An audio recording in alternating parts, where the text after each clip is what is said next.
அஸ்ஸலாமு அலைக்கும். எல்லா புகழும் இறைவனுக்கு. இன்றைக்கி கோழிக்கண்டை பூ பறிக்க போகிறேங்க. பறிப்போமா?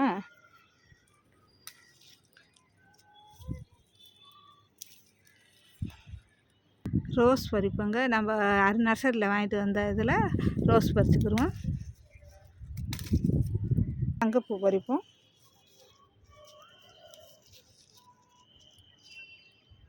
இந்த ஒரு காஷ்மீர் ரோஸ் வந்திருக்கு. ஒன்றும் இல்லை, 2 வந்திருக்கு. நம்ம நர்சரியில் வாங்கி வச்சதில் காஷ்மீர் ரோஸ் 2 வந்திருக்கு. நம்ம 40 ரூபாய்க்கு வாங்கி வச்சா வாடாமல்லியில் இங்கே பாருங்கள், கிளைங்கெல்லாம் விட்டு பூ விட்ருக்காங்க. அதில் கொஞ்சம் பறிச்சுக்கிடுவோம். இங்கே பச்சை பயிர் போட்டதெல்லாம் நல்லா முளைச்சி வந்துட்டாங்க பாருங்கள். கப்புன்னு முளைச்சி வந்துட்டாங்க. நான் முளைச்சிக்கிட்டு இருக்கிறாங்க. இந்த மாதிரி தாங்க போட்டு நம்ம மண்ணை வளப்படுத்தணும். இங்கே பாருங்கள், முளைச்சி வந்துட்டாங்க. 2 இலை விட்டு வந்துட்டாங்க பாருங்கள். இந்த இருக்க நம்ம மாடி தோட்டத்தில் பறித்த இந்த ரோஸு, குட்டி ஆரஞ்சு, வாடாமல்லி, சிகப்பு ஆரஞ்சு, கோழிக்கொண்டை பூ, இதுங்க சங்குப்பூ. இவ்வளவு தாங்க நம்ம தோட்டத்தில் பறித்த இன்றைக்கி பூக்கள். எப்படி இருக்குது சொல்லுங்கள். அஸ்ஸலாமு அலைக்கும்.